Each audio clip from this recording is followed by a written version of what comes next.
Ассаламу алейкум ва рахматуллахи ва баракатух, мөхтәрәм мөселман кардәшләр.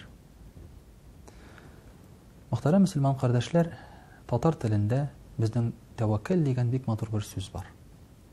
Ягъни, әгәр дә кеше кыю икән, һәм үзенең нәрсә эшләгәнен белә икән, без аңа тәвәккәл дибез. Я булмаса, куркып калмый ниндидер ситуация алдында, я булмаса, ниндидер эшләрне ул бернинди уйсыз дип әйтик эшли икән, без аны тәвәккәл дибез. Тәвәккәлләү дигән сүз ислам динендә дә бар. Аллаһы Тәгаләгә тәвәккәлләү. Һәм Аллаһы Тәгалә үзе дә әйтә, иманлы бәндәләр миңа тәвәккәллиләр ди. Миңа тәвәккәл кылалар ди. Тәвәккәл дигән сүз, мөхтәрәм кардәшләр, Аллаһы Тәгаләне үзеңнең вәкилең итү. Ягъни, синең шушы эшеңгә җаваплы итеп Аллаһы Тәгаләне санау. Менә әгәр дә шушы сүзләрнең мәгънәсенә карасак, төшенсәк, безнең өчен тәвәккәллек дигән сүзнең мәгънәсе аңлашыла башлый. Әгәр дә син үзеңнең эшләреңне Аллаһы Тәгаләгә тапшырсаң, ягъни ул җаваплы минем шушы эшемә дисәң, Аллаһы Тәгаләне үзеңгә компаньон итеп алсаң бу эштә, Аллаһы Тәгалә сине саклаучы була. Аллаһы Тәгалә синең компаньоның икән билгеле бер эштә. Ул бу эшне бит яхшы булуын теләр Аллаһ Тәгалә. Әгәр дә мәсәлән син үзеңгә генә таянсаң, мин булдырам, мин эшлим, мин уйладым, улай булырга тиеш дип, бу очракта синең эшеңнең нәтиҗәсе начар булырга мөмкин. Мөхтәрәм кардәшләр, монда сүз бара бары тик яхшы эшләр турында гына. Монда сүз бара хәләл эшләр турында гына, хәләл адымнар турында гына. Хәрам турында сүз бармый. Тәвәккәлләп әйтик 9нчы этаждан сикереп була дип, ул мәгънәсезлек әлбәттә. Я булмаса, тәвәккәлләп антифриз эчеп була, миңа бер нәрсә булмый дип. Юк, ул сафсата бу. Аның турында сүз бармый. Ахмаклык турында сүз бармый. Сүз бара уйлап эшләнгән һәм шушы эшнең ахырын Аллаһы Тәгаләгә тапшыру турында. Менә шушы тәвәккәллек. Пәйгамбәрбез саллаллаһу алейһи ва сәллям әйтә бит.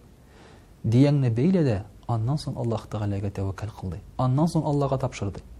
Димәк, бездән кулдан ниндидер эшләрне эшләү таләп ителә. Уйлау, план кору, нәтиҗәсен карау, һәм менә шушы нәтиҗәне Аллаһы Тәгаләгә тәвәккәлләү. Тәвәккәлләү булмаса, без бер нәрсәгә дә алынмас идек. Әгәр дә мәсәлән өйләнергә теләсәк, акыллы кеше өйләнми. Акыллы кеше өйләнми. Экономик яктан карасак, тормыш ягыннан карасак, бу дөрес фикер түгел. Моны эшли бары тик тәвәккәлләр генә. Чөнки үзеңгә яшәргә рәхәтрәк. Рәхәтләнеп яшисең. Үз-үзеңне генә карыйсың. Теләсәң кайсы вакытта китәсең, кайтасың, ашыйсың, эчәсең. Бала табу мәгънәсезлек, әгәр дә тәвәккәллек булмаса. Баланы үстерәсең, ашатасың, эчертәсең, карыйсың, пенсияңнан картайганча акча бирәсең, аннан үлеп китәсең. Мәгънәсезлек. Шуңа күрә, мөхтәрәм кардәшләр, менә бу тәвәккәллек кирәк һәрбер изге эшкә дә хәтта. Намазга басыр өчен шулай ук тәвәккәллек кирәк. Күп кешеләргә тәвәккәллек җитми. Башласам, эшли алырмынмы? Мәчеткә чыксам, барып җитәрменме? Аракы эчүемне ташласам, яши алырмынмы? Зина кылмасам, рәхәт булырмы? Менә кешегә шундый уйлар, менә шушы вакытта кирәк тәвәккәллек. Кеше әйтә, мин Аллаһ Тәгаләгә тәвәккәл кылам ди. Шуңа күрә күп очракта көчле кеше җиңми, тәвәккәл кеше җиңгән. Пәйгамбәр саллаллаһу алейһи ва сәллям әйтә, әгәр дә сезнең көчле буласыгыз килсә, ди бөтен кешедән дә ди, Аллаһы Тәгаләгә тәвәккәл кылыгыз ди. Чөнки көчле кеше үзенең көчен кулланырга куркырга мөмкин. Ә тәвәккәл кеше үзенең әз генә көчен дә кулланып, көчне җиңәргә мөмкин. Шуңа күрә дә, әгәр дә бизнесменнарны, сәүдәгәрләрне карасагыз, алар арасында супер гений акыллы кешеләр сирәк. Күбесе аларның тәвәккәл. Күбесе заманында курыкмаган эш башларга, я булмаса билгеле бер эшкә кирип китәргә, күп итеп сөйләп, булай булсаң булай булыр, булай булсаң булай булыр дип утырган кешеләр, аларның күбесе, мөхтәрәм кардәшләр, бу адымга бара алмыйлар.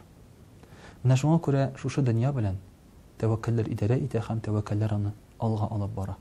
Дөрес эштә дөрес тәвәккәл кыла белсәк, мөхтәрәм кардәшләр, безнең тормышыбыз күпкә җиңеләер, кызыграк булыр һәм ахирәтебезгә дә файдалырак булыр.